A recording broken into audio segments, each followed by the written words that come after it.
Assalamualaikum warahmatullahi wabarakatuh. Baik, hari ini kita akan membahas tentang materi trigonometri.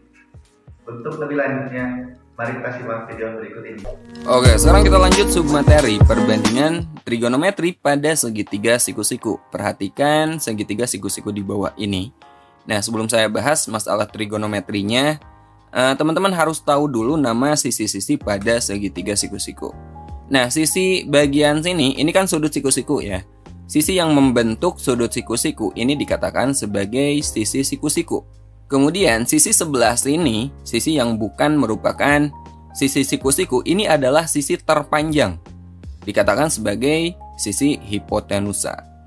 Nah, untuk mempermudah teman-teman mengingat perbandingan trigonometri ke depannya, kita kasih istilah baru untuk ketiga sisi ini. Tapi sebelumnya kita kasih sudut dulu, misalnya sudutnya di sini, sudut alfa.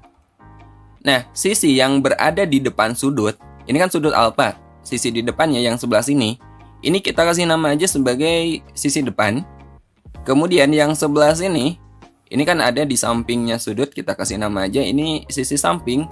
Dan sisi hipotenusanya, sisi terpanjang, ini kita kasih nama aja sisi miring.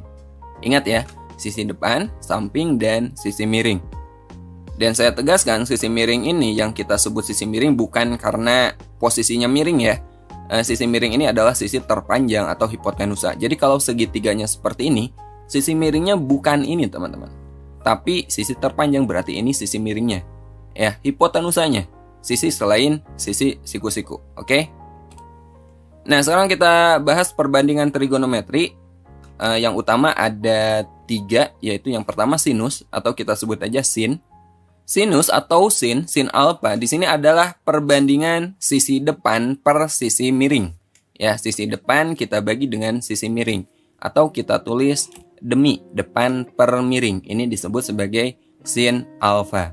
Kemudian perbandingan trigonometri yang kedua ada yang disebut dengan kosinus atau kita singkat cos. Cos alfa itu perbandingan sisi samping per sisi miring. Jadi kita tulis aja sami, samping per miring. Ini sisi samping, ini sisi miring. Dan yang ketiga ada yang disebut dengan tangen atau biasa kita tulis sebagai tan. Tan alfa ini perbandingan sisi depan per sisi samping atau kita tulis desa. Oke. Jadi cara mengingatnya teman-teman ingat kalimat ini. Sin demi kosami tan desa. Gampang kan? Ingat sin demi kosami tan desa. Contohnya perhatikan berikut ini. Perhatikan segitiga siku-siku di bawah ini. Di sini diketahui ini segitiga siku-siku ya. Sisi siku-sikunya ada 2 dan 3. Ini sudutnya alfa dan ini sudutnya beta. Kemudian yang ditanyakan tentukan nilai dari sin alfa, cos alfa, dan tan alfa. Kemudian sin beta, cos beta, dan tan beta. Oke, langsung aja ini kita selesaikan. Terlebih dahulu ini untuk mempermudah kita kasih nama ketiga sudutnya ini sebagai A, B, dan C. Jadi ini kita anggap sebagai segitiga ABC. Untuk mencari perbandingan sin dan cos, kita memerlukan sisi miring atau hipotenusa. Jadi sisi hipotenusa atau sisi AC di sini wajib kita cari terlebih dahulu. Caranya kita gunakan teorema Pythagoras. Sisi hipotenusa itu adalah akar dari jumlah kuadrat sisi-sisi siku-sikunya. Atau bisa kita tulis AC sama dengan akar dari 2 kuadrat ditambah 3 kuadrat. 2 kuadrat itu 4, 3 kuadrat 9. 4 tambah 9 itu kan 13. Jadi sisi AC-nya itu akar 13. Atau kita tulis panjang sisi AC itu akar 13. Sekarang kita cari nilai sin, cos, dan tan. Kita mulai dari sin alfa. Ingat sin itu kan demi, sin demi. Perbandingan sisi depan per sisi miring. Di sini sudutnya kan alfa. Jadi lihat sudut alfa. Depan alfa berapa? 2 dan sisi miringnya akar 13. Jadi sin alfa itu 2 per akar 13. Nah, jika menemukan akar sebagai penyebut, ini sebaiknya teman-teman rasionalkan ya. Ini kita rasionalkan kali akar 13 per akar 13. Akar 13 kali akar 13 ini kan 13. Jadi kita peroleh 2 per 13 akar 13. Kemudian kita cari cos alfa. Cos itu sami, samping per miring. Ini alfanya, sampingnya itu 3 dan miringnya akar 13. Jadi cos alfa itu 3 per akar 13. sami, samping per miring. Ini juga sama, penyebutnya bentuk akar, ini kita rasionalkan aja.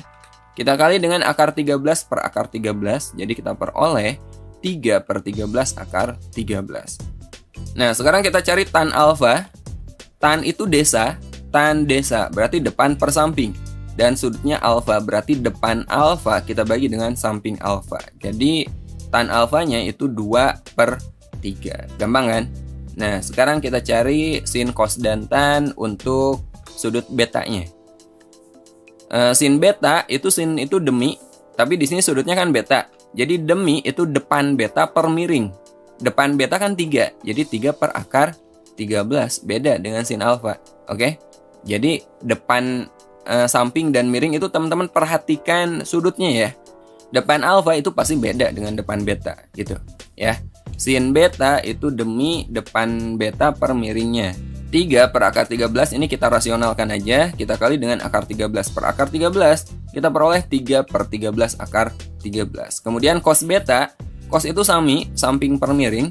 Sudutnya beta berarti samping beta kan 2. Miringnya akar 13. Jadi 2 per akar 13. Ini sama kita rasionalkan.